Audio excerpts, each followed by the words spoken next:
Right, so it's Feb, it's almost the start of a brand new lawn care season, and I'm going to be explaining what you can do to your lawn in February time, just before things really kick off, where we can be cutting our grass and things more often.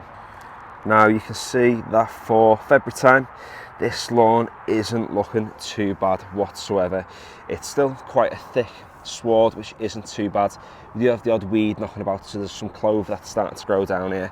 You can see we've got a little bit of moss down at the front and particularly down the sides over here.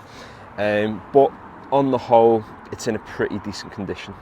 Now I do see some videos on YouTube where they start with the perfect lawn in the middle of January, middle of February sort of time, and they're adding 1,000,001 different products to the lawn. Now, I'm not going to be doing that today. I'm going to be keeping this very simple, very straightforward, because most lawns at this time of year aren't in the best conditions. And you know, even this one is looking half decent for this time.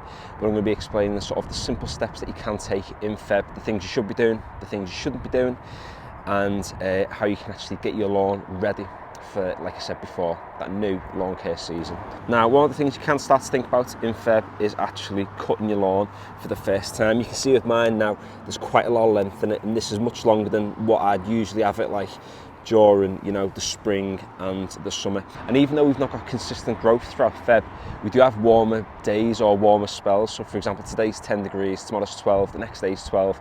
So there are days there where the grass is going to be actively growing. Before then, we do get a bit of frost towards the end of next week, when obviously the grass will go dormant again. So it is going to go through a few spells of growing a bit, then not growing at all. So there's no harm in getting on with your lawnmower, giving it a cut, if you can sort of see that your lawn has grown a little bit. Now, when I say give it a cut, don't take too much off the lawn. You can risk scalping your lawn at this time of year and actually doing more harm than good. And then that means when you get to sort of March, April time, you've got a much bigger job on your hands. Whereas if you just take off the tips of the grass blades, then the grass can retain most of the energy that is stored in the grass plant itself. And then you're keeping your lawn just in a bit of a better state by doing that.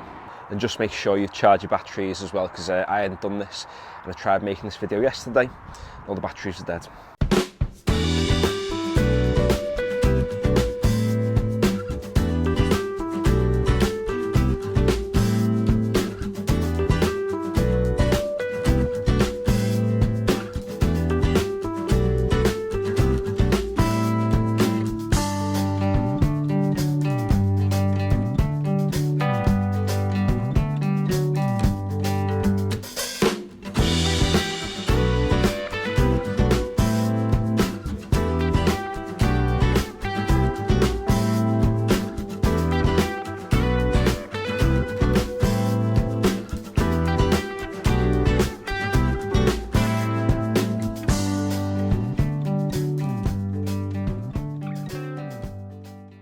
I'd say for Feb, the stripes aren't looking too bad. And just for reference, just to see how much actually come off the lawn, it's really not a whole lot, to be honest. There's a few leaves in there, but it's only the tips of the actual grass blade. So I went on with the Hater on setting 4, which is about 40 mil. So the grass is not too short, which means I'm not taking all the energy out the grass plant.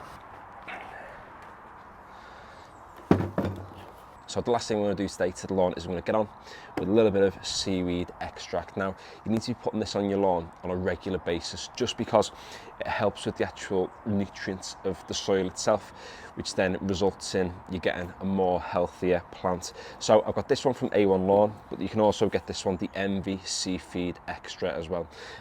Both of them do pretty much the same job. This one's a little bit thicker than this one.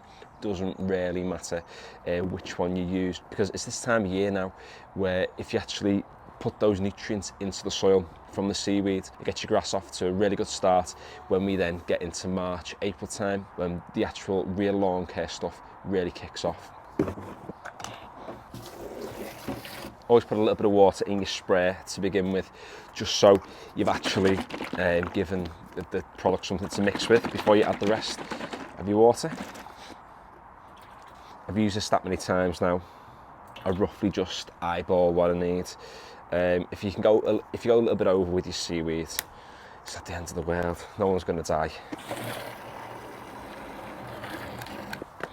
Now, before I actually do get onto the lawn with the seaweed, even though there is a little bit of moss on the lawn at the moment at the front.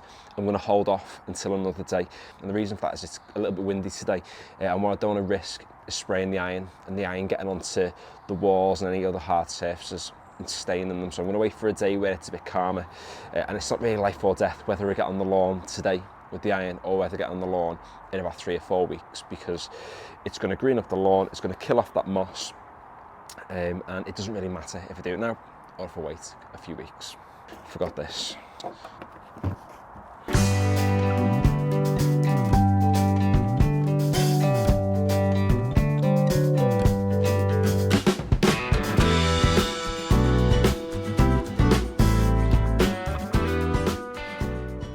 So there we go, the lawn's had its first cut of the year. We've got a little bit of seaweed down onto the lawn, which is going to add loads of boss nutrients into that soil layer. Really good for the plants. We'll wait a few weeks to put the iron down. We've got frost coming, which isn't going to be great. And we've also got a little bit of wind today, so we'll wait for a much calmer day to get the iron down. But again, there's no rush for these things. You can almost do too much to your lawn.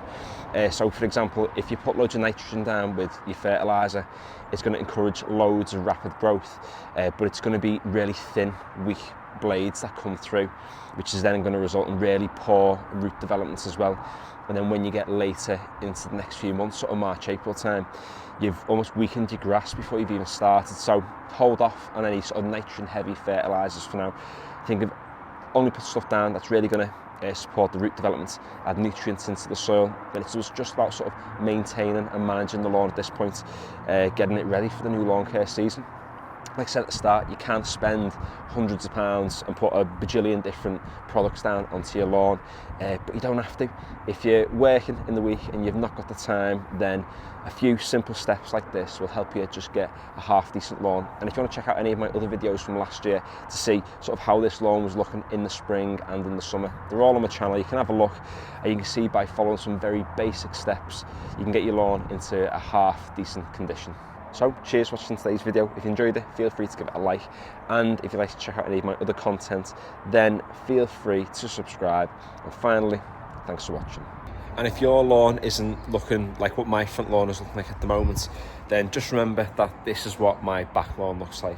It's a bit of a mess, it's a bit of a state. So if your lawn's looking as bad as this, don't worry, it will recover. It's only February, give it a couple of months, and we'll have all these lawns looking boss.